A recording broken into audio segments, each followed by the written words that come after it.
The Survivor 47 season has concluded, so I thought I would share my player rankings of the season with you guys. Let's get straight into it. Number 18, I have Rome. Rome is one of the biggest doofuses I have ever seen to be on the Survivor show. This man would have been the first player voted off of his tribe if he did not find an idol and was lucky enough to get a still a vote on a journey. This man had 2 advantages pre-merge and still could not make the jury. What an absolute dumb bozo. And he also spoiled pretty much the entire post-merge boot order. So yeah, Rome is kind of a stinky doofus. And at 17th place, we have John Lovett. And let's just say his strategy, I do not love it. This man somehow becomes the first boot, even though day 1 Andy is on his tribe.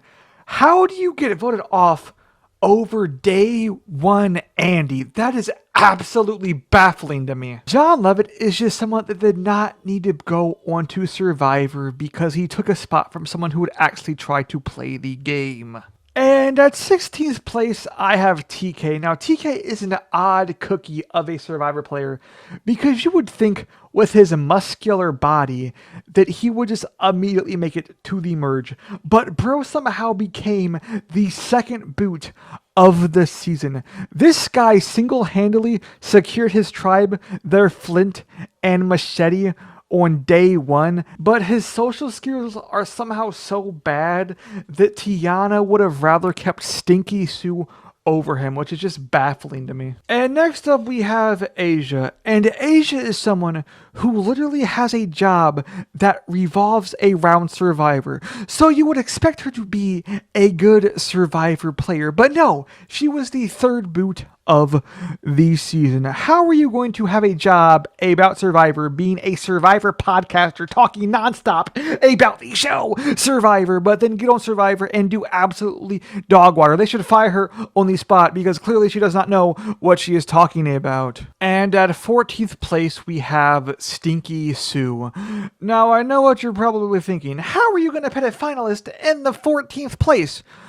It's because Sue plays literally one of the worst finalist games I've ever seen in my entire life. Yes, probably like if you run this season like 100 times, Sue will probably be in that final 3 like at least 80 times. But that's because she can beat literally. There is not a single final 3 scenario that Sue is in that she wins. Not a single one. Sue's entire game is just doing whatever her alliance tells her to do and not making any moves for herself. And then when she gets to the final tribal council, her entire pitch is just, hey, if you vote for me, I'll be the oldest female winner to ever exist. No one cares, Sue. And at number 13, we have Annika Dar, the daughter of Dartman. Now, let's be honest, Annika plays a pretty bad game of Survivor, if we're being completely honest.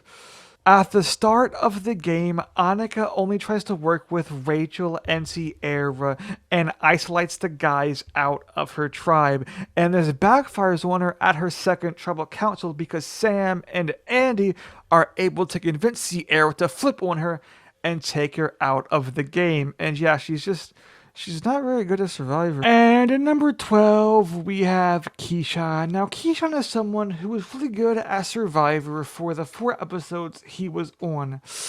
But unfortunately, he gets absolutely screwed over by the fact that Rome has a vote steal advantage, and Genevieve was able to convince Rome to use this advantage on Keyshawn to get him out of the game because Rome is a devious human being. And at number 11, we have Teeny, who I absolutely can't stand in the game because all they do is lose alliance member after alliance member in Asia, Keyshawn, and Soul, and do no moves in the game whatsoever, except for some reason hate Sam for being a white guy who is physically fit.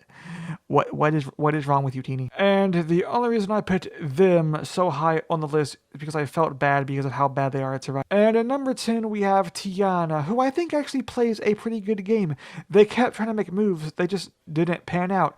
And I think the only issue with Tiana's game is that she went with Gabe, Carolyn, and Sue instead of Kyle and TK at the first tribal council they went to, because Gabe, Carolyn, and Sue just backstabbed her anyway, so like why not go with the other two that would have worked with you? And in number 9 we have Sierra, and if you really think about it, Sierra is just a like hotter and younger version of Sue, because really all she does in the entire game is just do whatever Sam tells her. But the reason she's above Sue is because she's hot. And in number 8 we have Saul, and Saul is someone who I really wanted to root for during the season, but unfortunately he got absolutely no content pre-merge. His entire content pre-merge was just him and Rome bickering, which I am so glad he outlasted Rome.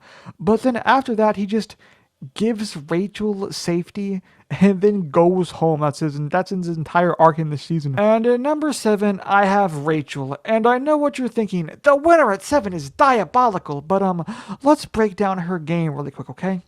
Her pre-merge game is pretty horrible. She's like, no, Andy, I don't want to have an alliance with you. Why would you say that? And then she gets blindsided at the Annika vote, being the only person left in the game that voted incorrectly. And then Saul gives her free safety. She gets a free idol at the auction for doing absolutely nothing, and then gets the easiest puzzle in Survivor history to get a block of vote. The puzzle she did is literally a TikTok trend. What? And in number 6, we have Gabe. And I really like Gabe because I think he's going to be the closest thing we're going to get to an actual Survivor villain in the new era. This bro was doing some villainy behavior. He's like, yeah, Carolyn and Sue are so easy to beat at the end, so I'm going to take them there and destroy their faces. And then he gives Rachel a hug while she's crying. He's like, heh, this hug's stupid. Yeah, I really like Gabe. I think he had absolutely no chance of winning because I don't think anyone on the cast actually liked him, but yeah, he's pretty cool. And in number 3, we have Carolyn. Out of the 3-person alliance with Gabe, Carolyn, and Sue, I honestly think Carolyn has the most well-rounded game out of the 3 of them. And unlike Sue, she knew when it was best to turn her back to Gabe and vote him out of the game. And in number 4, I have Andy. Andy plays an absolutely abysmal pre-merge game. He has a mental breakdown after the first immunity challenge, and then in episode 2, he finds an idol when he's on the bottom, says, you know what, I'm not going to get it yet, comes back to get it. It's already been taken by Sam. What is brother doing? But then somehow, by some miracle of luck, he hits merge because it becomes an actual good player, and then orchestrates Operation Italy, which is one of the best moves in the new era history. Andy, I am impressed. And at number 3, I have Kyle. And I know what you're thinking. Having Kyle at number 3 is absolutely unhinged. But in my defense, I am a Kyle fanboy and do not care what you think, you absolute dweebs. Kyle won 4 individual immunity challenges, and some people say that all he did was win challenges, but he won 3 in a row, then lost to Gabe, and then somehow, even being one of the biggest threats, is able to get past that vote with no votes being casted for him just by social skills. And in number 2, I have Sam, and out of the 3, I definitely think he deserved to win the game, but honestly, Sam didn't play that impressive of a game. What really sets Sam apart to me out of all of the players is he gives one of the best final tribal council performances I have ever heard, and I don't know why more people didn't vote for him to win. And in number 1, I have Queen Genevieve. She is such an epic player of the game of Survivor. Her personality is fun. Her strategy is epic. It's just, I love Genevieve. Bring her back for another season, please. Like, she's cool. But obviously, the real best player of the season is King Bruce, of course, because who can compete with this absolutely legendary Chad of a human being? Well, guys, that's gonna be the end of this video. If you enjoyed, make sure to hit that like button and subscribe, and I will see you all in the next video. Bye.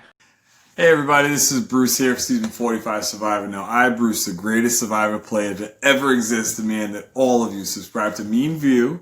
That's M-E-M-E, View, and hit the like button. Or, if you don't, you end up like me on Season 44. Alright? You don't want that, do you? Peace!